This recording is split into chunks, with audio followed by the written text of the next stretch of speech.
Selamat datang di kanal kami. Di era serba digital ini, bagaimana seharusnya pendidikan agama Katolik beradaptasi? Hari ini, kita akan mengintip sebuah model pembelajaran yang inovatif, relevan, dan pastinya seru untuk generasi muda. Kita akan melihat bagaimana kelas pendidikan agama Katolik di abad ke-21 tidak hanya mengajarkan doktrin, tetapi juga membekali siswa dengan keterampilan penting untuk hidup di dunia modern. Mari kita mulai. Bayangkan sebuah kelas yang dimulai dengan doa, menciptakan suasana hening dan penuh hormat. Sang guru kemudian menampilkan slide di layar, memperkenalkan topik yang sangat dekat dengan kehidupan siswa, panggilan dan peran orang muda Katolik di era digital.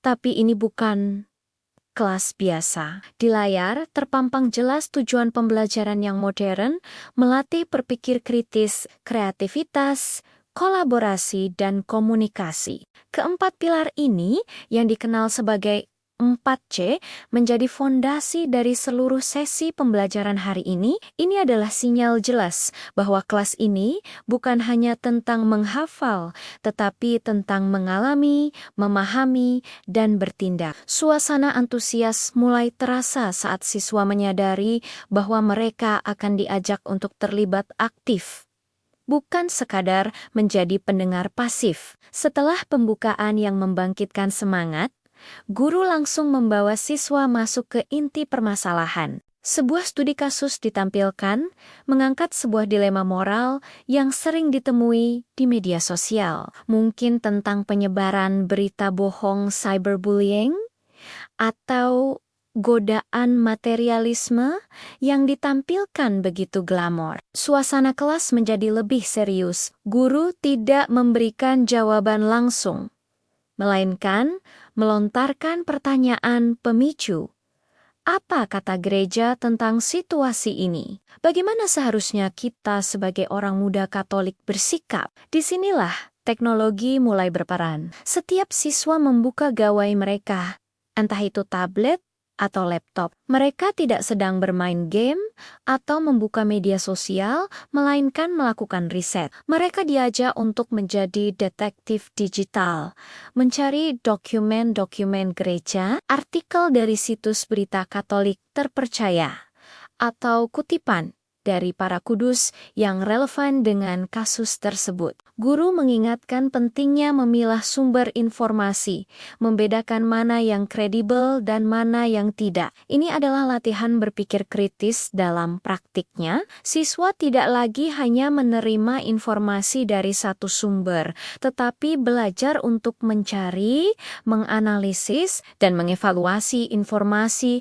dari berbagai sudut pandang ajaran iman Katolik. Mereka belajar bahwa iman bukanlah sesuatu yang terpisah dari dunia digital, melainkan sebuah kompas moral yang dapat memandu mereka di tengah kompleksitasnya. Setelah sesi eksplorasi dan analisis individu, suasana kelas berubah menjadi lebih dinamis. Guru membagi siswa ke dalam beberapa kelompok kecil. Inilah saatnya untuk berkolaborasi dan berkreasi. Tugas mereka membuat sebuah proyek kreatif sebagai respons terhadap studi kasus yang telah mereka analisis. Pilihannya beragam. Ada yang memutuskan membuat poster digital yang menarik secara visual. Ada yang memilih membuat video pendek yang menyentuh emosi. Dan ada juga yang merancang sebuah kampanye media sosial lengkap dengan tagar dan konten-konten inspiratif. Kamera kita sekarang akan berkeliling, menangkap dinamika kerja setiap kelompok. Kita bisa lihat sekelompok siswa yang sedang berdiskusi seru, bertukar ide, dan berdebat sehat tentang konsep poster mereka. Di Sadet Lane, sekelompok siswa lain sedang serius di depan laptop menggunakan aplikasi desain grafis untuk mewujudkan visi mereka. Ada juga yang sedang menulis skrip dan berlatih akting untuk video pendek mereka. Suara tawa, bercampur dengan diskusi yang fokus. Guru tidak hanya diam di depan, tetapi berkeliling dari satu kelompok ke kelompok lain, bertindak sebagai fasilitator.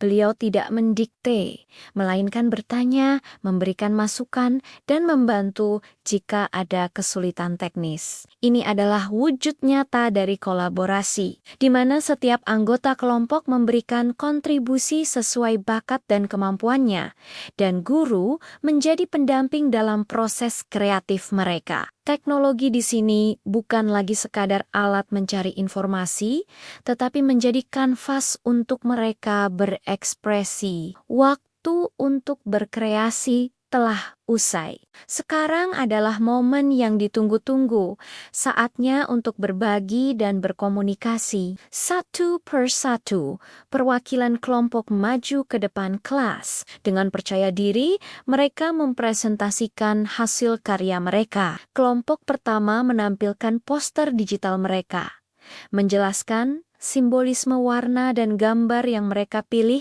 untuk menyampaikan pesan moral. Kelompok berikutnya memutar video pendek mereka yang berhasil mengundang tawa sekaligus refleksi dari teman-teman sekelasnya. Lalu, kelompok ketiga memaparkan strategi kampanye media sosial mereka, menunjukkan bagaimana pesan kebaikan bisa disebarkan secara viral di dunia maya. Setiap presentasi bukan hanya sekadar pameran hasil, melainkan sebuah ajakan untuk berdiskusi. Guru dengan cakap memandu sesi tanya-jawab, mendorong siswa lain untuk memberikan apresiasi dan pertanyaan kritis. Mengapa kalian memilih pendekatan itu? Atau bagaimana karya kalian bisa menginspirasi orang muda lain di luar sana? Pertanyaan-pertanyaan ini merangsang komunikasi yang lebih dalam. Setelah semua kelompok tampil, guru mengajak seluruh kelas masuk ke dalam sesi refleksi. Ini adalah puncak dari pembelajaran hari ini. Guru tidak hanya bertanya, apa yang telah kalian pelajari tentang ajaran gereja, tetapi lebih dalam lagi, bagaimana pengalaman membuat proyek ini mengubah cara pandang kalian. Bagaimana kalian akan menerapkan nilai-nilai ini saat menggunakan media sosial nanti malam? Inilah yang disebut pemaknaan mendalam atau deep learning. Siswa diajak untuk menghubungkan titik-titik antara konsep teologisis, keterampilan teknis, dan pengalaman hidup mereka sehari-hari. Mereka mulai menyadari bahwa menjadi orang muda Katolik di era digital bukanlah beban, melainkan sebuah panggilan untuk menjadi garam dan terang, untuk membawa kebaikan dan kebenaran dimanapun mereka berada, termasuk di dunia maya. Sebagai penutup, layar menampilkan kompilasi singkat dari hasil karya siswa yang luar biasa, poster yang penuh warna, cuplikan video yang menyentuh, dan ide-ide kampanye yang brilian. Kita juga melihat wajah-wajah siswa yang tersenyum, berdiskusi, dan saling memberi selamat. Suasana kelas terasa begitu positif, hidup, dan penuh makna. Ini adalah bukti bahwa pendidikan agama Katolik bisa menjadi relevan, menarik, dan memberdayakan. Ia tidak hanya mengisi kepala dengan pengetahuan, tetapi juga menggerakkan hati dan tangan untuk berkarya demi kemuliaan Tuhan dan kebaikan sesama. Model pembelajaran ini menunjukkan masa depan pendidikan iman yang kita harapkan, yang merangkul teknologi, mengasah keterampilan abad ke-21, dan yang terpenting, menumbuhkan iman yang hidup dan berdampak. Terima kasih sudah menonton perjalanan inspiratif ini. Semoga video ini bisa memberikan ide dan semangat baru bagi para pendidik, orang tua, dan orang muda Katolik dimanapun Anda berada. Jangan lupa untuk like, share, dan subscribe kanal kami untuk konten-konten inspiratif lainnya. Sampai jumpa.